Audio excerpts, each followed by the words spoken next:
All right, everybody, welcome to the show. This is the Otherppl podcast. I am Brad Listi here in Los Angeles. Thanks for being here. I appreciate it, and I hope you're doing okay wherever you happen to be. Hope you're hanging in there. Hope you're managing the situation. Don't forget to hit the subscribe button wherever you listen. You can also subscribe on YouTube, and you can follow me on social media. I'm on Instagram and Bluesky. So it's a Sunday episode, and I'm very pleased to be airing Volume 2 of this new character study series that started last week. If you're new to the show or you missed last Sunday, Character Studies is a new series on this podcast in which I interview civilians. So these are not authors or journalists or poets or playwrights or any kind of media figures. These are people who have nothing to promote, and they are appearing on this program anonymously, either by first name or pseudonym. So conversations with ordinary human beings, talking with me candidly about their lives, and so far so good. There was a great response to Volume 1, my conversation last week with Sophia, age 34, a customer success manager from Texas, and it's just been really gratifying. I've wanted to do character studies on this show for a long time. I got the idea for this series a long time ago, but what always stopped me from trying it out was the issue of how to find guests week after week. And I finally reached out to listeners and to like Otherppl Patreon supporters, and I asked for referrals, and I got some referrals, and I've recorded like a wave of early character studies interviews, and so far so good. These conversations have exceeded my expectations. They're super fascinating, and I want to keep it going. And in order to do that, I'm going to need your help. So if you're out there and you're listening and you know somebody who would be a great guest for this series, who would be willing to appear on the show anonymously and in good faith to just talk with me about their lives, you can email me at letters@otherppl.com. Once again, the address is letters@otherppl.com. So a quick reminder that I do a weekly email newsletter. You can sign up for it over at Substack, bradlisti.substack.com. I will let you know about the latest episodes of this show, and I also share a list of links to things that I've been reading and finding interesting. And I have a new company in the works. I'm not sure if you've heard about it. If you haven't, it's called Deep Dive, and it specializes in the creation of long-form educational audio. The debut course from Deep Dive will be dropping later this year, and it is called How to Write a Novel. I am the host of the course, and it will feature more than 50 hours of never-before-heard conversations with dozens of today's leading writers. So this thing is huge, and it's going to be really cool when it's done. And you can check out Deep Dive on the internet at deepdive.audio, www.deepdive.audio, and you can follow Deep Dive on Instagram and Bluesky to keep up with what's happening and when the launch is going to officially commence. So having said all of that, it is time now to get to today's character study, Volume 2 of this new series. My guest is a person named Cody from Calgary, Alberta, Canada. Cody is a trans man originally from Ontario who works as a commercial cleaner in Calgary in the western part of Canada. I had a really fascinating conversation with Cody about life in Canada, life as a commercial cleaner, childhood in Ontario, what that was like. And I'm just very grateful for the experience, grateful for the conversation, and I hope that you enjoy it as much as I did. So let's get to it. My conversation with Cody in the second character study in the history of this program.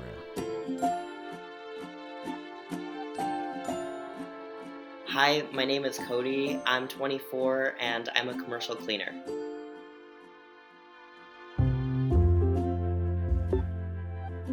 So, growing up outside of Toronto, I was always pretty in very liberal, queer friendly areas.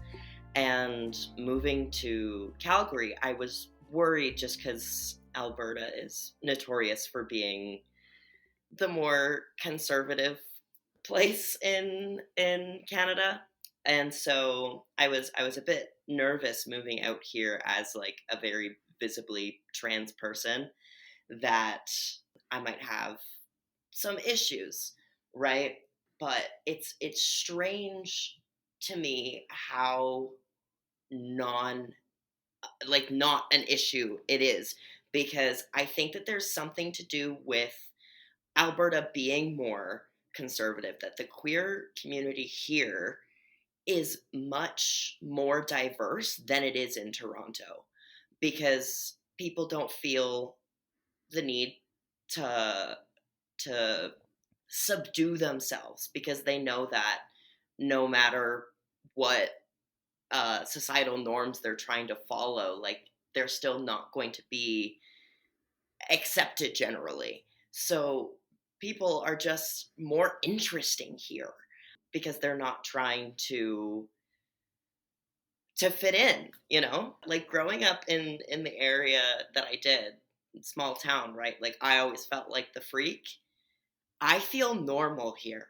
Like I feel like I need to up the ante. So you said Acton was what, 13 churches and how many pizza Like parlors? 10 pizza parlors. There's like, I think like 10,000 people last I lived there. So what kind of kid were you? I was a fucking weirdo, like I was in theater, art, music. I was always like, you could always spot me in a crowd. I always had bright colored hair, face piercings, maybe not when I was little, but um I was just like a very artsy kid. I was always like the one that the adults in my life would come to for advice. Wait, adults would come to you for advice? Yeah, just About because what? life, never anything like hugely serious, but I think I've always had like a unique perspective on things, like kind of like an optimistic nihilist kind of point of view, where like we're all here against our will. Life is going to happen the way that it happens, and there's really no point stressing out about things when you can't predict how anything's ever going to go. And what about your folks? What were they like? What was your family situation? I grew up in a blended family. So I had my dad and my brother, and then my stepmom and her two daughters. And it was interesting growing up with two parents working full time. My dad working for the government, and my stepmom being the CEO for a company that helps people deal with traumatic brain injuries. My parents were very, very busy, so I was mostly raised by my older siblings. So there was like a lot of love in the family, but there was also a lot of stress and tension. What about your mom? Where was she? She's kind of been all over the place. She was, going through a lot in her own life, and she wasn't capable of being a full-time parent, just like financially, right? So I grew up with my dad, and I saw my mom when I could. And yeah, she was kind of like the fun parent, because I would get my discipline from my dad and my stepmom, and then I would do fun things with my mom. So you had a relationship with her, like she was Yeah, in your life. yeah, and I'm living with her now. Okay, so you're growing up in this small town in Ontario. You're sort of like as you say, like a weirdo from the Yeah, jump. yeah. Like there was never a period where you were like normcore and then you transit. It was No, always yeah. no. Well, I tried at one point, because I was tired of being the freak and always being singled out. So when I went to high school, I decided to go to a high school in one of the bigger towns outside of where I grew up, and I tried to be normal, and I tried to just fit in. Like, I dyed my hair a normal color. I was like, I'm not gonna just be weird right off the bat, you know? Like, I'll let people get to know me first before I start being weird. It lasted maybe 2 weeks. And I was like, this is boring. So, like, what about like gender and transness? When did that start to shift for you, or when did that experience manifest? So, what's interesting to me is like when I was even like 3, I was always drawing mustaches and beards on my self portraits. I remember like every time I would draw a picture of myself when I was like 3 and 4, I would have to look at my dad to remember if the mustache was above or below the nose. Because I just couldn't remember. And I was always asking my dad, like, when I would grow a beard like his, because my dad has this, like, giant orange beard that, like, comes down to his chest, and Like it's ZZ white Top. now. Yeah, yeah.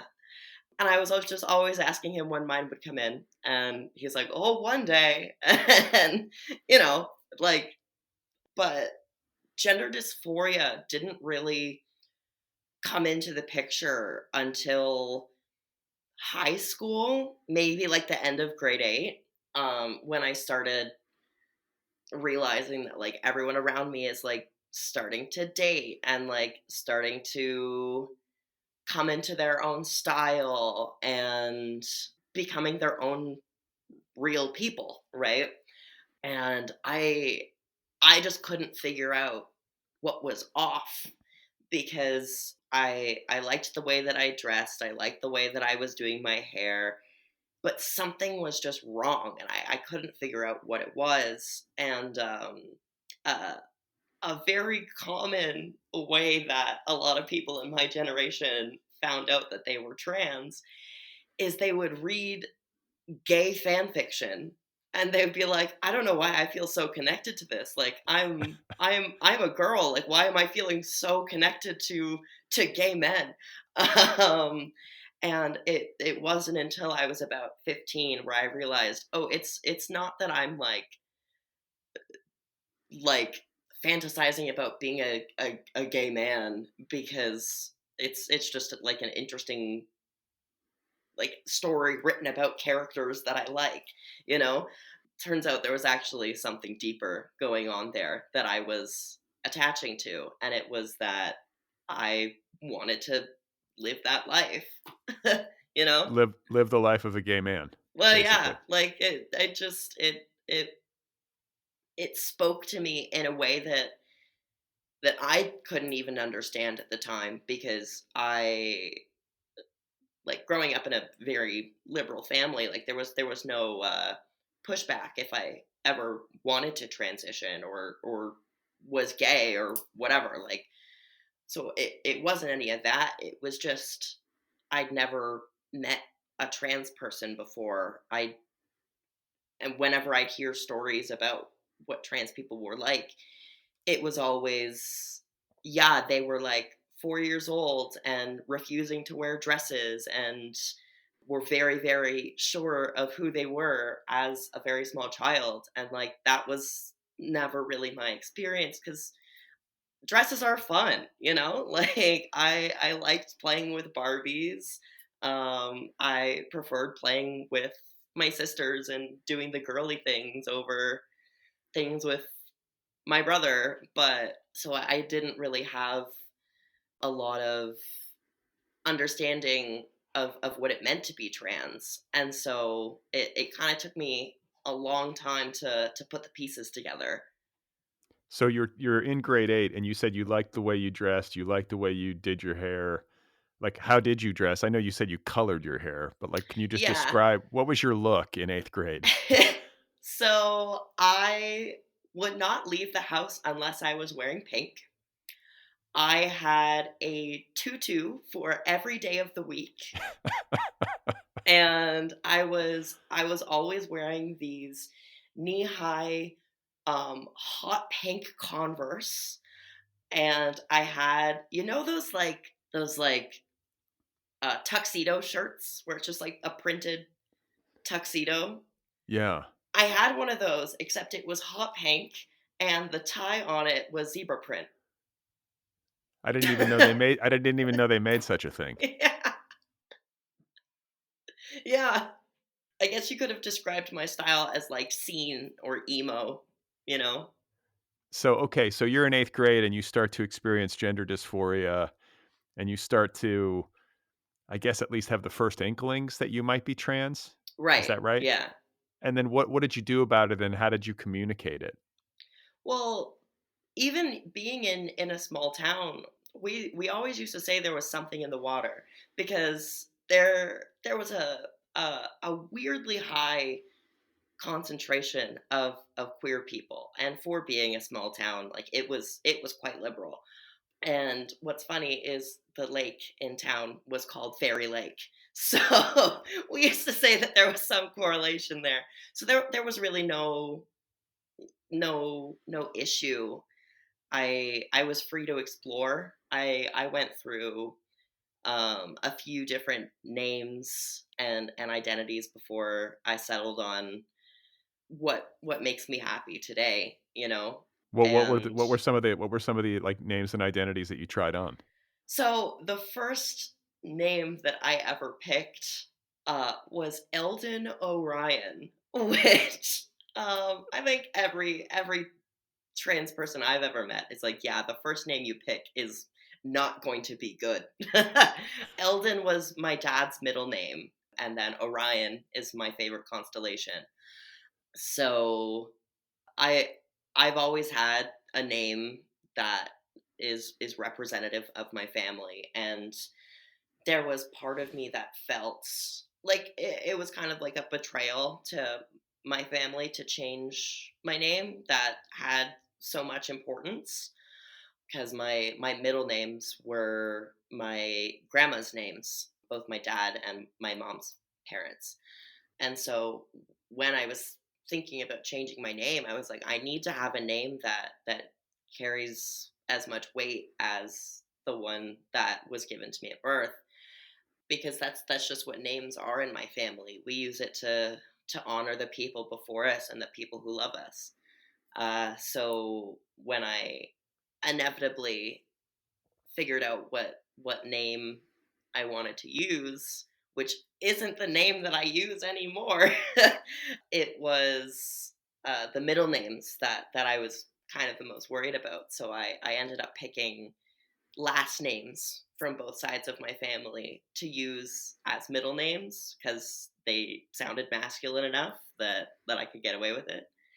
But the original name that I picked was Coda, because it's a musical term that kind of means finale, and I was the youngest child in a very musical family, and I thought it was cute, you know?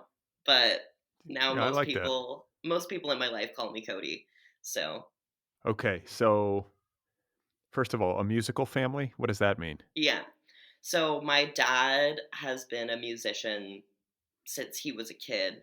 He's always been performing as long as I've been alive.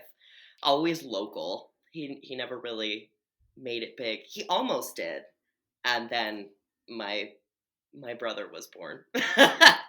So, wait, um, what does he play?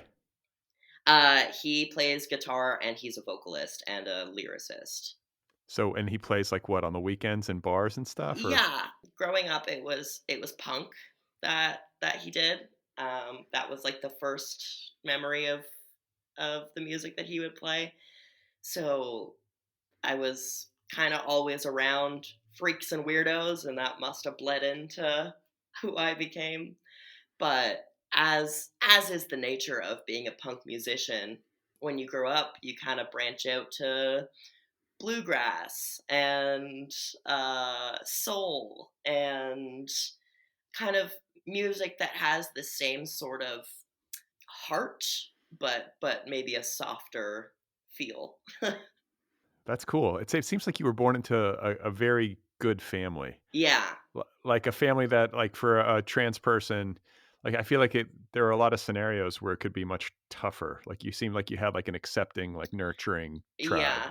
My I have to give the credit to my cousin. She came out as a lesbian in like the 90s. So she kind of took the brunt of the oh, like scary queerness. Like I don't know how to process this. So she was kind of the one that guided most of my extended family at least into the light, and she dealt with a lot of homophobia from my family when she was growing up. But then by the time I came out in 2013, like we're all pretty chill with it now. My dad though was always way ahead of his time.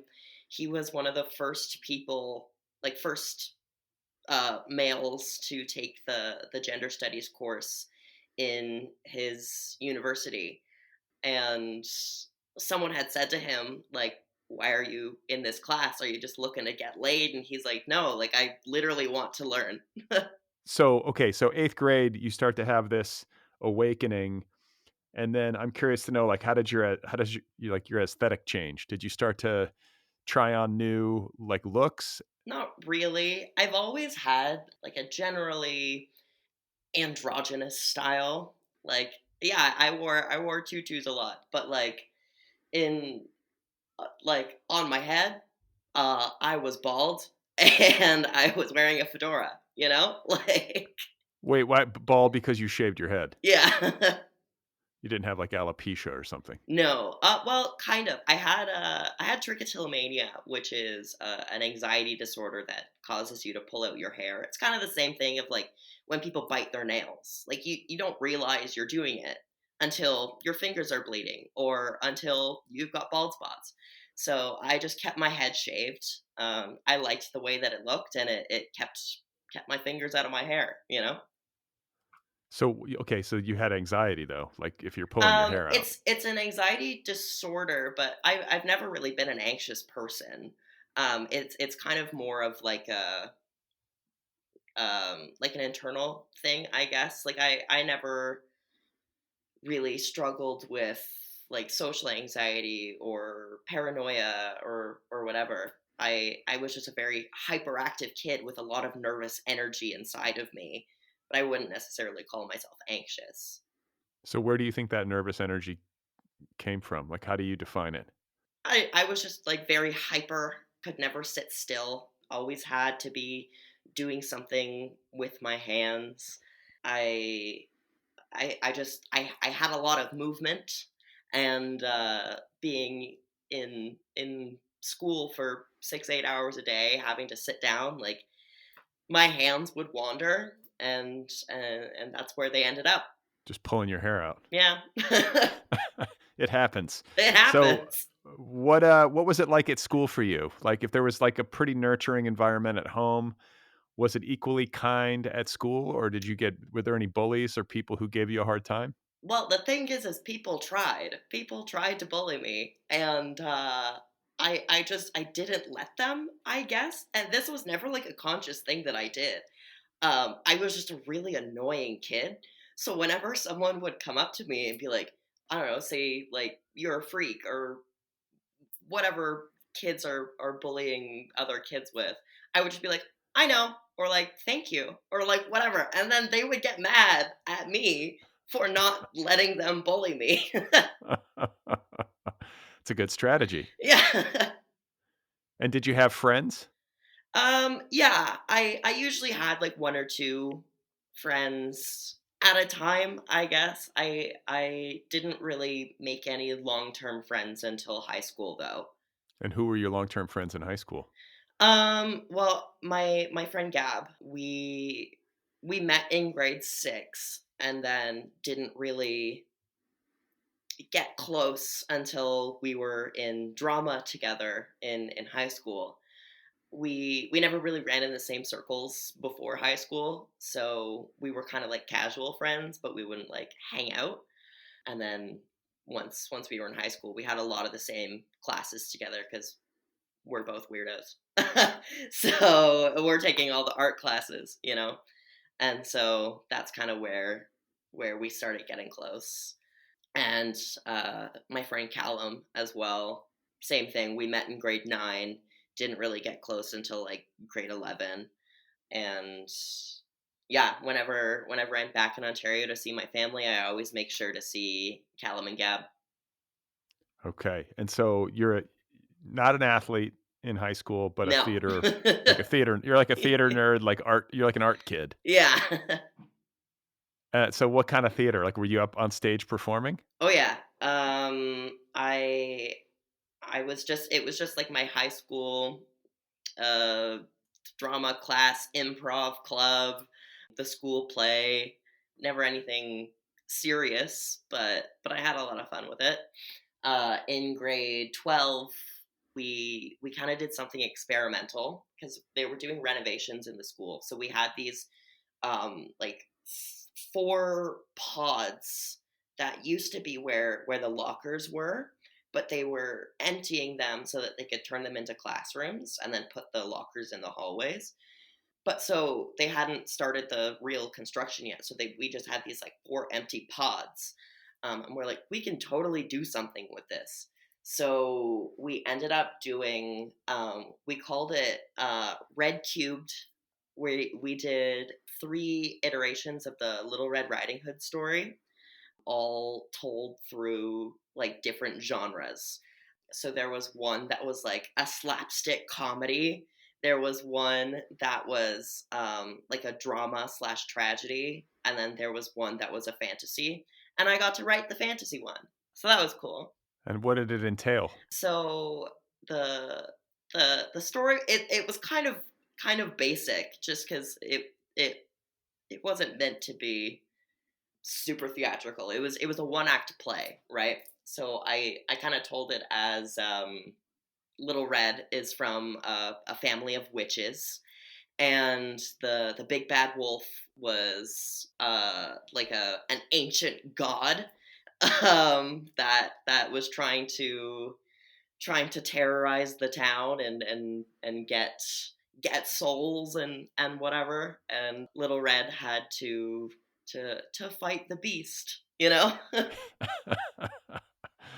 All right. So, I mean, is there anything else major that happened in your childhood that really you feel like was defining or like really formed you? uh like I had a few run-ins with sexual trauma as a young person, which I think really did shape the way that I interact with the world.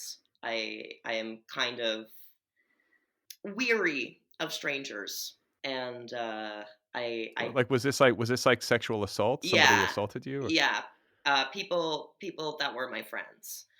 So I'm very careful now about the kinds of people that I get close to, because in both those instances it was, someone that was my friend, and someone who knew me on a deep level, and they used that trust against me, so it really does change the way you see the world, and it did make me grow up a lot faster than I would have liked to, because I think a lot of young people, teenagers, are very eager to grow up. They want the freedom. They want boyfriends, girlfriends, partners. They want a car. They want their own money. I didn't. I wanted to keep playing with my friends. Like, I wanted to be a kid as long as possible, and I was forced to grow up. So How old were you when this happened? the first time I was 14. The second time I was 17. And it was people you knew, but it wasn't like you said, what was it, Gab and No, no, no, no, no. It wasn't Gavin Callum. okay, Gab, good. I was gonna say, why are you visiting these people? What's going on? But so yeah, so they were just people that you knew from school, Yeah, basically, or knew socially. yeah. And like aside from like growing up faster, like were there any other effects? Like Yeah, did it because you seem like a pretty bright and sunny personality. Did you ever go through a period where you were dark because of it? I got PTSD from the first instance. I I was kind of a wreck for 3 years, and I started talking to a boy when I was 17 because I was finally getting a hold on my trauma, and I was like, okay, like I'm gonna start talking to this boy that I like. And right as I'm getting ready to get into the dating scene for the first time, it happened again. So, you know, I, I, it did affect me a lot. I would say that my PTSD now is generally maybe not in remission, but I'm not having panic attacks every single day now. Um, Which you were before? Yeah.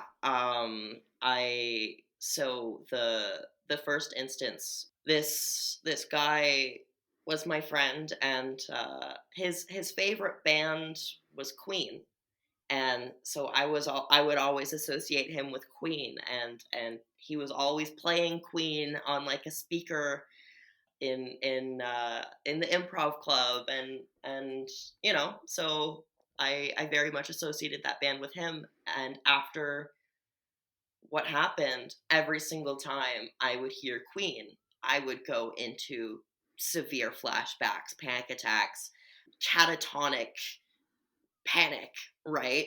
Which, as a theater kid, is kind of a nightmare because my school in particular had a tradition that had gone back like 10, 15 years before I'd even gone to the school of listening to Bohemian Rhapsody on opening night of the play. And I was never going to make that anyone else's problem. So whenever they would do that, I would just bolt the fuck out of there, you know? Because the first time it happened, I didn't even know that it was going to happen. So just immediately, panic attack. And thank God I had friends that were understanding, and they just scooped me up, took me out, like let me have my moment, and then we came back once I had settled, and it was all good. Okay, so like what does a panic attack or what did a panic attack look like for you? Like somebody plays Bohemian Rhapsody, like what actually happens? It feels like my heart is pounding out of my mouth. I can't breathe. I'm just having flashbacks so strong that I almost can't see. Like the flashbacks are just like completely taking over my vision. And I felt like I was back in the place where it happened. I kind of lose reality for a bit because the fear is just so strong that you forget that you're safe. Did you ever tell your family about Oh this? Like yeah. did you have help? You did. So Yeah. they knew that this had happened to you. Did Yeah. you get like therapy or anything? Yeah, I had been in therapy since I was 11. Just because I I did have a lot of like behavioral issues as a kid with being, so hyperactive. But I also just had this like unexplained depression. It was more chemical than anything else. I think I was just like more sensitive than than the average kid, because when I think back to that time, like, yeah, I was sad all the time, but like I could never tell you why. Like it was never thinking about like a specific trauma or anything like that. I was just sad, and I didn't know why. I think a lot of it had to do with just feeling like an outcast in general. But yeah, it was mostly chemical. So my family has always been very pro therapy, pro get your shit together in whatever way you need to. So yeah, it was never an issue when the PTSD started. My dad was the one that took me to make the police report when the instance happened. Like it was just never an issue outside of how I was feeling, right? It was my family was just always very supportive in every sense of the word, you know? So I was going to say, like, this therapy that you did when that you started when you were 11 and you were kind of feeling depressed as you were entering into adolescence, that therapy helped you? Yeah. I think a lot of it though was being the youngest of four children. My parents didn't really have that much time for me, with both of them having full-time jobs and whatever. I think a lot of what therapy was helpful for me was that I actually felt truly listened to for the first time, and I could actually process a lot of feelings that I was holding back because I knew they weren't that big of a deal and my parents were too busy to process them with me, you know? Were there any big breakthroughs? Like, were there things that you discovered about yourself in therapy that you hadn't previously understood? I think a lot of it was just realizing that there was nothing wrong with me. Like it didn't matter what mental health issues I had. There was nothing wrong with me. I'm still a person worthy of love. And you got that from therapy. That's great. Yeah, At that like that alone, that feels like a big victory because yeah, if you have that, then you can handle a lot of other smaller stuff. But yeah, if you don't have that, then I think it invites a lot of other problems. right. Yeah. Because there's a common misconception about the phrase, you can't love someone else if you don't love yourself. People often misinterpret the meaning of that as if you don't like yourself, don't put your bullshit onto someone else. That's not what it means. What it means is that if you don't have self-worth, you are going to accept the kinds of people in your life that you don't deserve because you just want someone there, and you will probably invite someone into your life that will hurt you because you're not valuing your worth. And so you got that sorted out, at least to some degree, like enough solidity in that feeling that you were able to kind of move into the rest of your adolescence Yeah, with like a better foundation than you yeah, previously had. yeah. And then when high school finishes, what do you do? Do you go on to university or no? I took 2 years off. Well, I took a year off, and then I started applying for post secondary in 2019. I had planned to go into funeral directing To because, be like what, like a mortician or no? To be like the yeah, person. yeah, because I've always been very okay with death. Not in like a weird sense, but like that's just what happens, you know? It's sad. Optimistic Um nihilism. yeah, optimistic nihilism. It it's something that most people never spend much time thinking about until it's something that they're presently dealing with. So most people are very scared of death because they don't let themselves think about it when they're in a good state, and they only ever have to process it when they have to, you know? So with being a very chipper person. I thought that it would be a good profession for me to go into because I love helping people, and the the the scary side of death was never scary to me, and it's not a job that many people want to do. So if that's something that I could stomach, I felt that I should go into it, and and I knew that I could help a lot of people. Unfortunately, um, I got accepted at the end of 2019, and my semester started midway through the pandemic, and it was all online. It was the first semester they had ever done online school, and nobody knew what the heck was going on, and it was just kind of a nightmare. And so I dropped out because I didn't want to go through the difficulty of mortuary school in that environment. It wasn't working for me.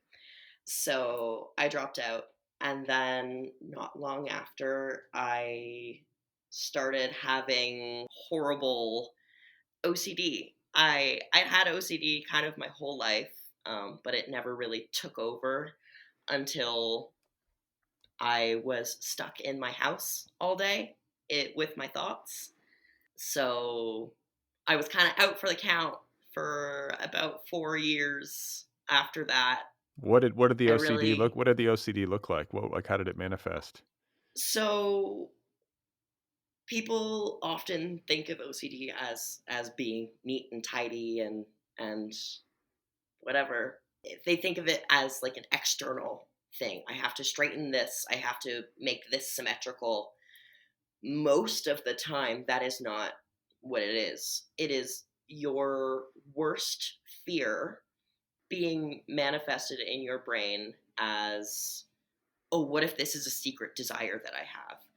And so most people only deal with the intrusive thoughts of they deal with the obsessive of the obsessive compulsive. Most people don't have external compulsions like flipping a light switch 7 times so your mom doesn't die. Most people's compulsions are in their head of ruminating on the thought, being like, if this thing happened, how would I react to it? And if I react negatively to it, that means that I don't actually want this thing to happen. It's just a lot of being in your head. In my presentation in particular, I had a lot of um, intrusive thoughts around sex. With the experiences that I'd had, I was very, very scared of sex. And so I had a lot of worry about being a sexual predator. And so my intrusive thoughts often surrounded pedophilia and incest because those were the worst things that I could possibly think of. And what OCD is the way that I explain it to people is it's basically PTSD over trauma that has never happened. It is the worst thing your brain could possibly imagine, and it is going to make you think of it 24/7. Yeah. So No, I mean it this is it like kind of there's like I mean there are different manifestations of this, but there's postpartum OCD yep, where like new mothers will have like awful thoughts about harming their baby, yes, not because they're going to harm their baby. That's postpartum psychosis, I think. yep, But postpartum OCD is where you're having these awful thoughts about harming your child, not because you want to harm your child, but because you're terrified yeah, of anything happening to your yep, child. And so it's a fear thought and it's yeah, relentless and it's yeah, really disturbing. yeah. And when you don't know that what is happening to you is OCD, you genuinely think you're going insane because all of these thoughts in your brain, at first, you're like, absolutely not. Like, this is not anything I would ever do or even want to think about.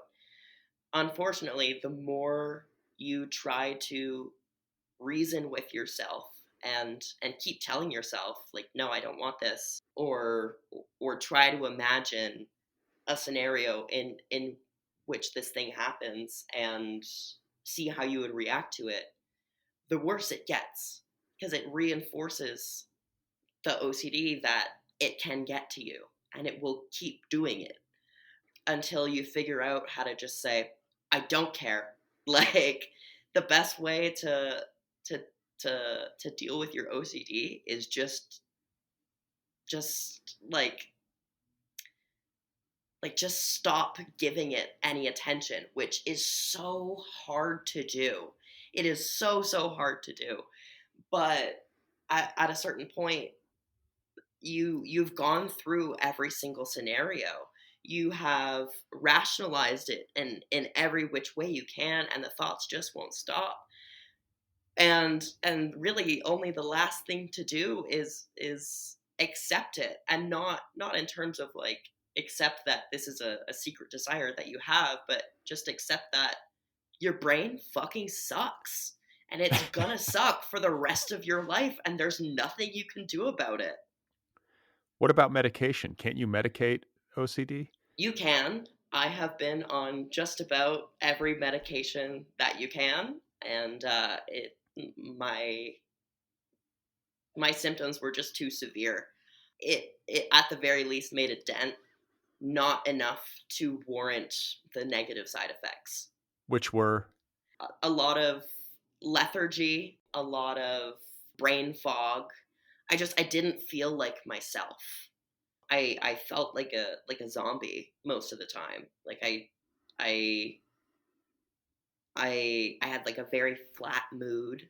I couldn't enjoy life, you know? So I would rather have the joy that I am capable of having while dealing with the intensity of the OCD, because at least that's kind of a balance I was instead gonna of say. instead of having nothing of either. So nowadays, like, how does it look? Like, you'll have awful thoughts, like these intrusive OCD thoughts about what did you say, pedophilia and incest? Yeah. And then you just tell yourself, like, okay, there it is, and I'm moving on. Like, how do you actually handle it? One of the breakthroughs in that for me was I had been hospitalized at one point for it, Why? because one of the ways that my OCD was telling me that I could make these thoughts stop is if I killed people that the thoughts were about, because I can't have awful thoughts about them if they're not alive. So I was just it was spiraling out of control, and I was like, I cannot do this on my own. So I got myself admitted to the psych ward, and one of the nurses said something to me that I still think about almost every day. And he said, there are people in this world who only ever have good thoughts and only ever do good things. And there are people in this world who constantly have horrible, horrible thoughts and still always choose to do the right thing. And what do you think is a better indicator of how good of a person someone is? And it just stuck with me, because I'm like, yeah, I'm having all of these awful thoughts all the time of the worst things that you could ever do to another person. And every day I choose not to do those things. Right. And so how long were you in the psych ward for? 2 weeks, but it it it really did change the course of my life. Just with that one comment, even. Like I still think about it whenever I get in these spirals of thinking that I'm an awful person for even having these thoughts in the first place. And it's like, well, number one, the whole crux of OCD is that it operates on your worst fear. So there's absolutely no chance of me wanting to do any of these things. But then also, even even if there was a part of me that did, I don't know, like with the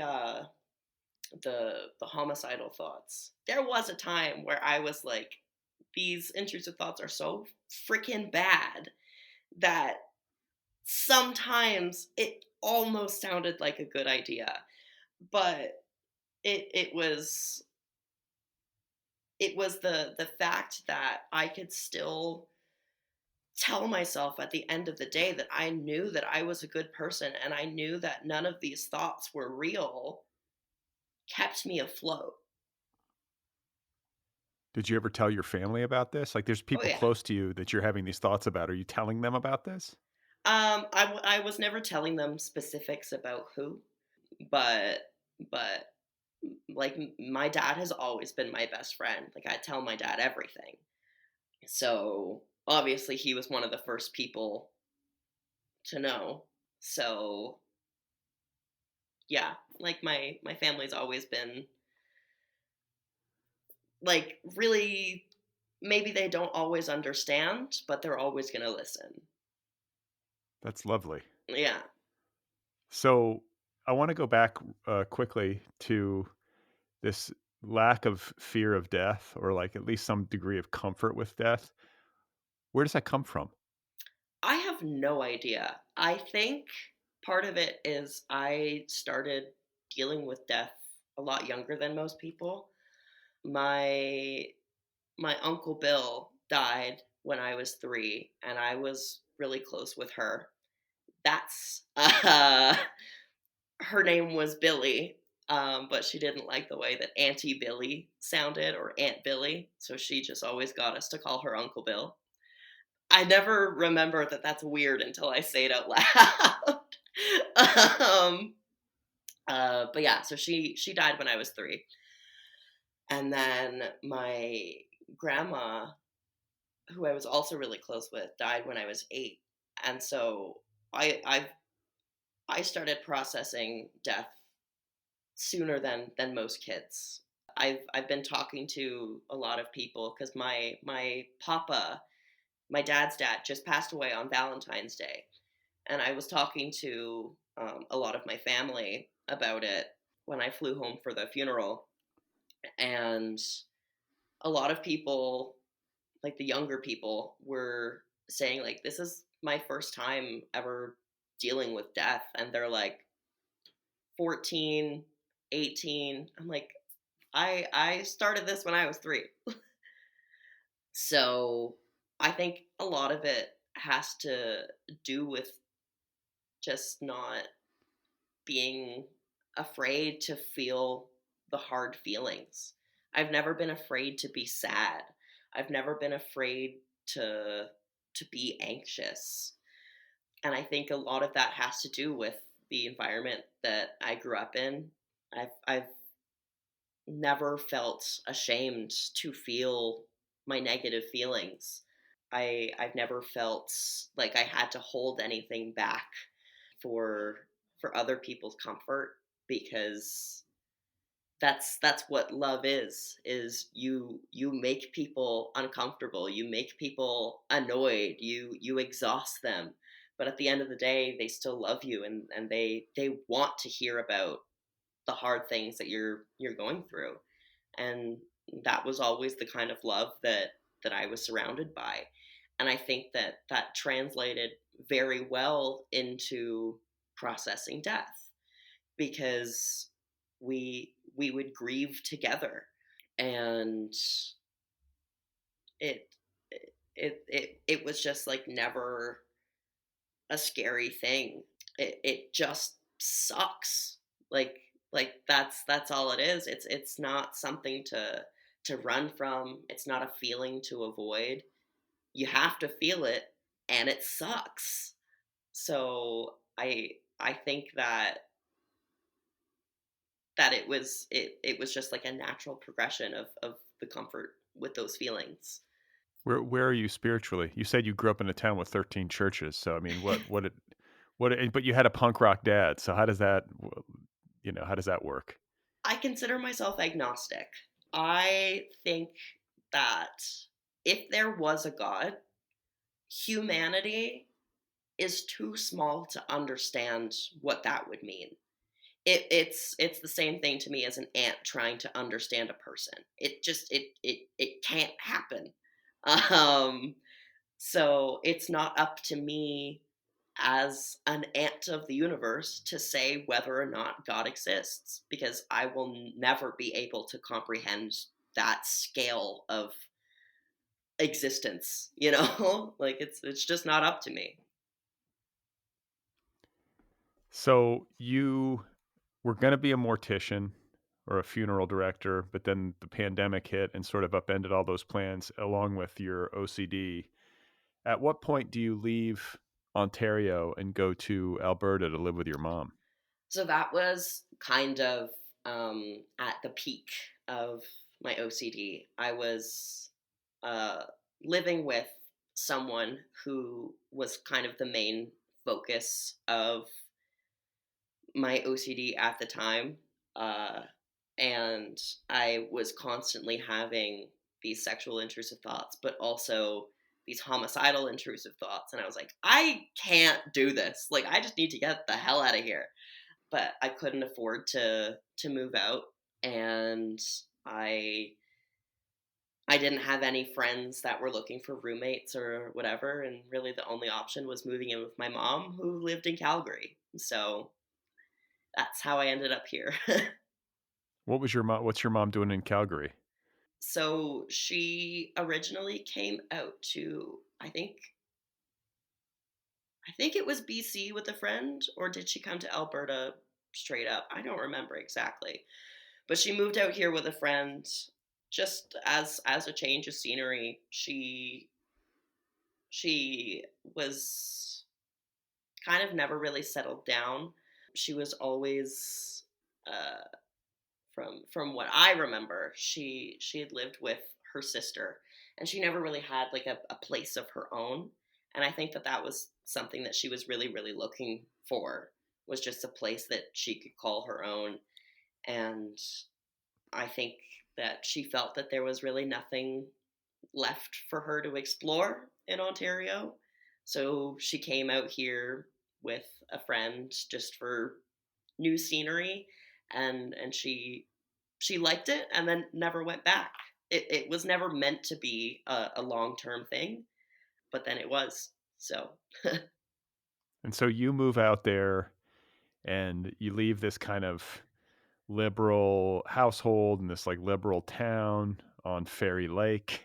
yeah, And you go to Calgary, and what has it been like to assimilate? And it sounds like, you were talking at the beginning about how the queer community there is more diverse, strangely enough, even yeah, in a really conservative like place. But in terms of like finding your people, like how did that go? Because it seems like you have like you've got a community there, you've got some friends. yeah. So a lot of it started with Bumble. Funny enough. That's it's kind of uh, uh, like an inside joke in the queer community that we use dating apps to make friends, um, because a lot of the time, like you'll meet someone where you're like, oh yeah, like I could, like I'm obviously swiping on this person because I could see myself dating them, but then you get to know them and you're like, man, I just want to be your friend. And then you're just lifelong friends and you met on Tinder, you know? um, but uh, so yeah, so I met my best friend Calliope on there, and Calliope has lived in uh, southern Alberta most of her life, or all of her life. Medicine Hat, Lethbridge, all that, like close to the border area. And so I I met her. We became really close, and she just like knew.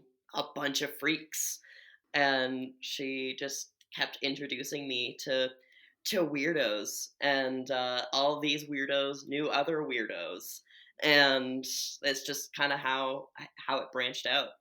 I know the freaks. Come with me. Yeah, exactly. And so you've been working, like what during your time in Calgary, right? You've got a job. Yeah, I do contract cleaning. I actually got the job through my mom because I just wanted to start working right away.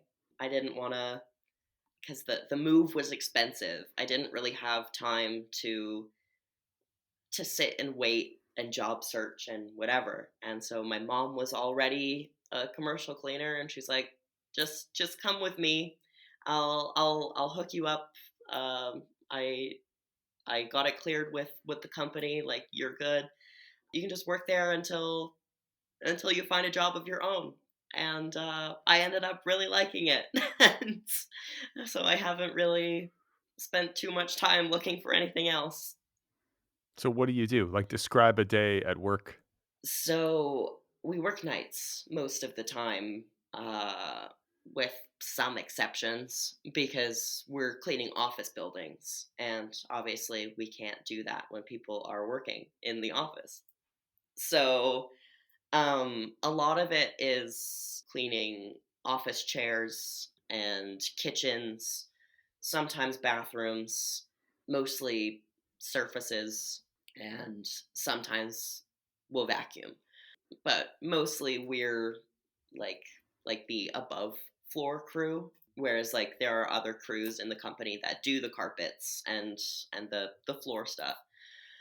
But we're mostly just, it's just like a lot of dusting and sanitizing and wiping things down. And being in like office environments after Yeah, hours at night yeah, when it's like empty and kind of eerie, I would imagine. It's got to be yeah, weird, a little bit eerie to be in those places, but I think that maybe like, as somebody who's got like a funeral director's disposition, that might be cool with you. yeah.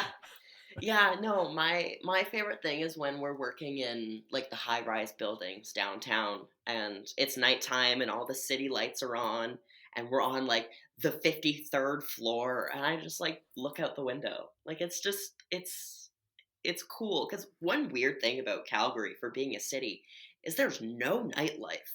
After 9 p.m., like nothing's happening. Um, so, and like sometimes I don't get home from work until like 4 a.m. And so I'm just like looking out the windows, and it's just quiet, and all the city lights are just twinkling, and it's just cool. But yeah, as for the the creepiness, I guess, I just throw on uh a lost media iceberg YouTube video or something like that. Some unsolved mysteries true crime podcast, and I just lock in, and I clean. I'm not even really paying attention because it's kind of so, I wouldn't say monotonous, because it is quite tedious, but also you don't really have to think about it that much. You Um, just do it. yeah, you just do it. Is it ever gross? You ever have to clean up gross stuff or no? Sometimes they're like, when we do the bathrooms though, like they're getting cleaned at least once a week, sometimes once a day, by the actual building crew, and then we do the deep clean sanitization. So because things are getting cleaned pretty regularly, not really. The worst thing is the chairs, because those only get cleaned once a year. And by the end of the year, sometimes people will have like little stashes of boogers on the bottom of their chair. Or yeah, or just like all the lint from their pants falling through the mesh of the chair. And yeah, no, but the boogers is the worst one for me. Oh my god. Oh my god. So, okay, so and then socially, like, what are you doing socially? You've got your friends, like, what do you guys do for fun? A lot of karaoke. there's a weekly punk show that happens downtown Calgary, just like local bands. It's called Rockin' for Dollars. Um, and it's always a great time. It's just, local punk bands getting together, $5 at the door, and there's a bar, so it's a great time. And then I thought usually you said there after was no that, night I thought you said there was no nightlife in Calgary. well, Maybe this is the it's one thing? it starts at 8 p.m. and it ends at about 11:30. Oh, okay. Yeah, So nothing too crazy. yeah. Um, And then what do you think about, when it comes to the future? Like, do you have a vision for your future, or are you just living one day at a time? I do. Unfortunately, I've been dealing with a lot of chronic pain lately. Thank God I have a doctor that's actually taking me seriously about it and really looking into it, because that's partly why I got into funeral directing in the first place. Because if you asked me when I was like 10 what I wanted to be, I would have said a carpenter. And then as I grew older and my pain was getting a bit more uncomfortable, I realized that I probably couldn't do a job like that. So Where's then the pain? it's easier for me to tell you where it's not. Basically, it's everywhere except my arms and my knees. Which is funny Okay. because most people have pain in their knees, but I don't have pain in my knees. But so I the worst of it is my back and my neck. So I probably couldn't get away with doing a very manual labor type job. And then with funeral directing, yeah, there can be some heavy lifting, but also you're never lifting anything alone. So it's going to be nowhere near as strenuous as carpentry or construction or whatever.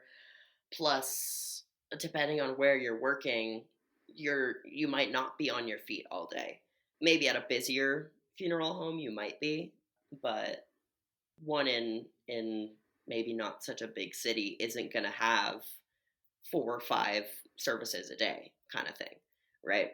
And then after I started, dealing with my OCD, I was like, okay, well, I still need to think about a job for the future, but I don't know if I am mentally well enough right now to go into such a heavy industry. So I was thinking about something else that I could do that is still a social service that maybe isn't as heavy. And one thing that really jumped out at me is when I was in the psych ward, um, the people that helped me the most were actually not medical professionals. It was the peer support workers, which I like to describe as a friend for hire, where basically they have lived experience with mental health, addiction. There are, different reasons why uh, someone would be good for the job, and they use their story to connect with other people, either going through something similar or just processing their own issues. And it's kind of they're kind of a symbol of hope, that it doesn't matter what you're going through, it is possible to recover. And because they are not bound by the same restrictions as like a therapist or a psychologist, like they just talk to you like you're a person, and they'll actually answer questions about their life. Like I've had so many therapists, and I always feel weird about the fact that whenever I ask them questions, they just answer in such uh like a not shallow but not deep, because I want to get to know the person that I'm sharing my deepest feelings with. It was always kind of a weird disconnect there. But with peer support workers, you're both getting into it, and they do have to go through training for it. A lot of them have a degree in social work, so they do know what they're doing, but also it's the lived experience that's the most important to make an effective peer support worker. And I think with the amount of shit I've gone through, once I come out the other end of it, that's definitely something that I want to pursue. All right. So last question. I have to ask you about your piercings. Yeah. Describe to listeners what you have going on. So I have these like giant black swirls in my ears. I have about a maybe an inch and a half long spike coming out of my lip. I've got about maybe half-inch spikes coming off my nose and a giant bull ring. Wow. Yeah. So, and I'm looking at it and I'm like, that had to hurt. The bull ring, I'm always like, that's got to hurt when you go through the septum. Well, the thing is it doesn't go through the cartilage. It goes through that really, really thin, soft piece of skin like right after the cartilage and before the tip of your nose. I don't know if you've ever shoved your fingers in there and felt around, but I'm not one of these office workers who's got a collection of boogers on the underside of his chair. Yeah. What about tattoos? Are you into tattoos? I have a lot of stupid ones. I have Give me a couple. What are some of the stupid tattoos I have that a you have? troll face on my arm, and I have a Hot Wheels tramp stamp.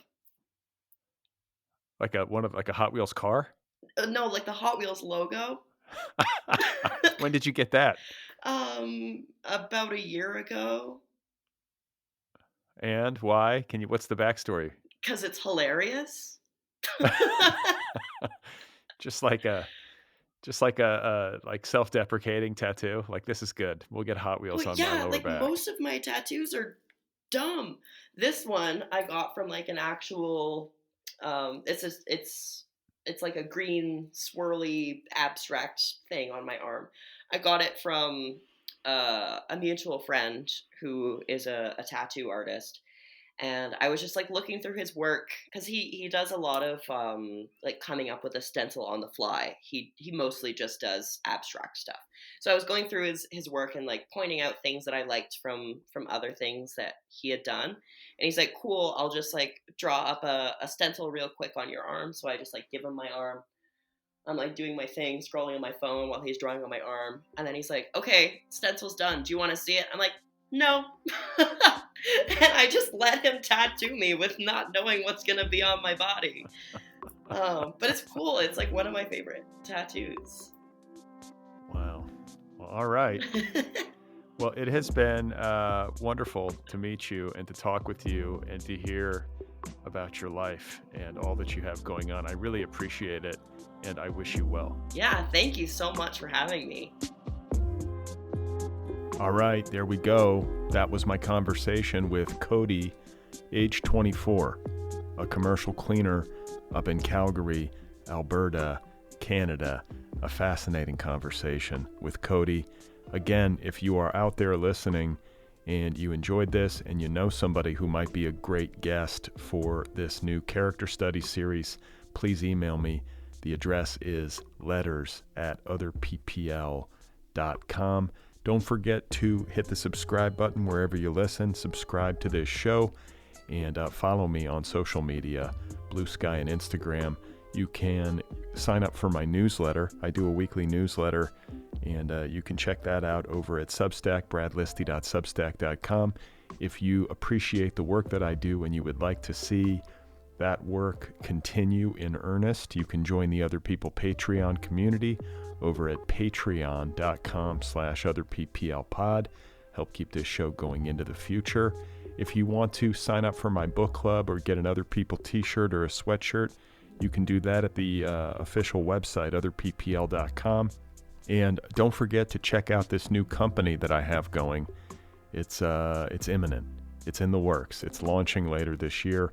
It is called Deep Dive, and it makes long-form educational audio The debut course, the debut audio course from Deep Dive is called How to Write a Novel, and it features more than 50 hours of never-before-heard conversations with dozens of today's leading writers, and it's all about how to write a novel. So check out Deep Dive at www.deepdive.audio. You can sign up for the Deep Dive newsletter. You can follow Deep Dive on Bluesky and Instagram. So if you have a couple of minutes, if you have like 90 seconds and you want to do me a quick favor, please give this show a rating wherever you listen. So Spotify, Apple Podcasts, wherever it is, rate this program, write a little review if that's an option. It helps the show in the algorithm. It helps it find new listeners. So coming up on Tuesday, there will be a new episode and a new author interview. And I'm not entirely sure who the guest is going to be just yet. I haven't decided. It's TBD. So you're just going to have to tune in if you want to find out. A new author interview coming up on Tuesday. Stay tuned.